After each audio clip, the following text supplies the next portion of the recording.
ব্যক্ত করার দায়িত্ব দেওয়ার জন্য আমি কৃতজ্ঞতা এবং ধন্যবাদ জানাই। সবাইকে শুভেচ্ছা অভিনন্দন জানাই। আমি কবিতা পর্যালোচনার উপযুক্ত ব্যক্তি নই। এখানে বলা হয়েছে কিভাবে কবিতা শব্দ চয়ন করেন, সেটা যারা এ ব্যাপারে যোগ্য ব্যক্তি তারা বলবেন। আমি কবিতা বলতে বুঝি যে আমার কাছে ভালো লাগে, যে আমাকে উদ্বেলিত করে, উদ্দীপ্ত করে, যা আমাকে শানিত করে, সেটাই আমার কাছে কবিতা।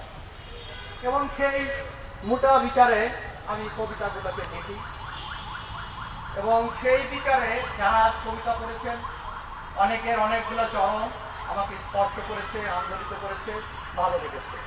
আমি বলবো তাদের মধ্যে কবিরা, আগামী দিনের বড় কবিরা লুকিয়ে আছে।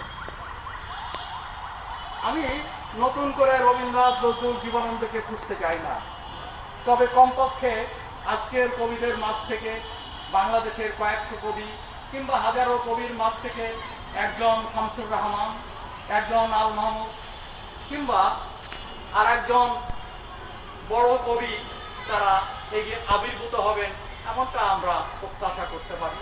এ প্রচেষ্টা অব্যাহত থাক। কবিতা চর্চাটা খুবই গুরুত্বপূর্ণ। তবে কবিরা একটা শ্রেণীবিভক্ত সমাজে সবসময় দুই ভাগে বিভক্ত।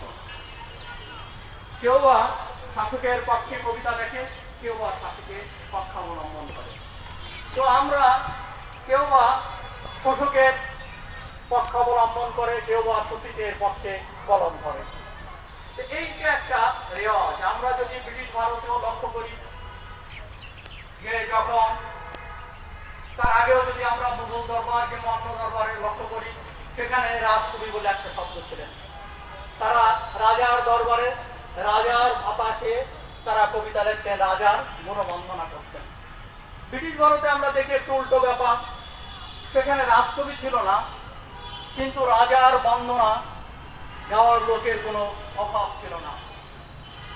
1857 সালে যখন মহাবিদ্রোহ, যেটাকে কার্ল মার্কস বলেছেন বাংলাদেশের প্রথম স্বাধীনতা সংগ্রাম, সেই সংগ্রাম এর সময় কলকাতার বুদ্ধিজীবী সমাজ নির্লিপ্ত ছিলেন, নীরব ছিলেন। এমনকি সেই সময় কলকাতার কবিরা তারা ব্রিটিশ ভারতের পক্ষেই ব্রিটিশের পক্ষ অবলম্বন করেছিলেন। তখন ঈশ্বরগুপ্ত আমাদের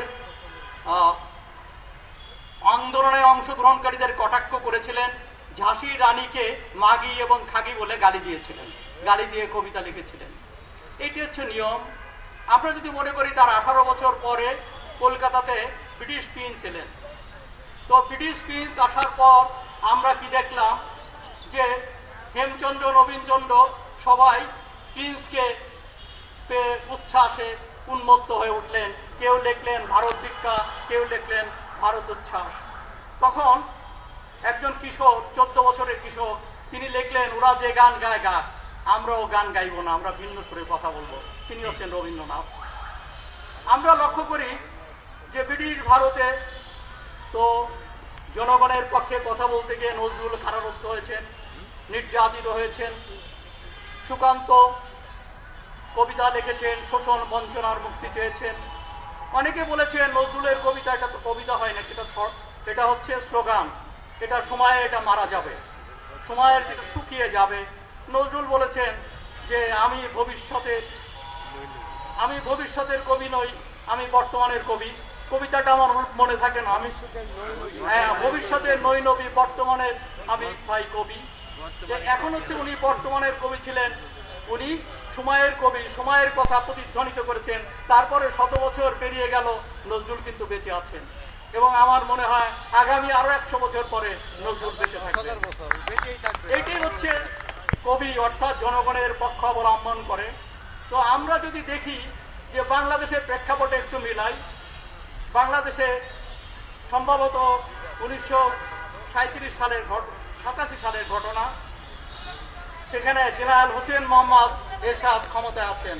তিনি কবিদেরকে কাছে টানছেন, বিভিন্ন সময় কবিদেরকে তার রাজ দরবারে তিনি টেনে নিচ্ছেন।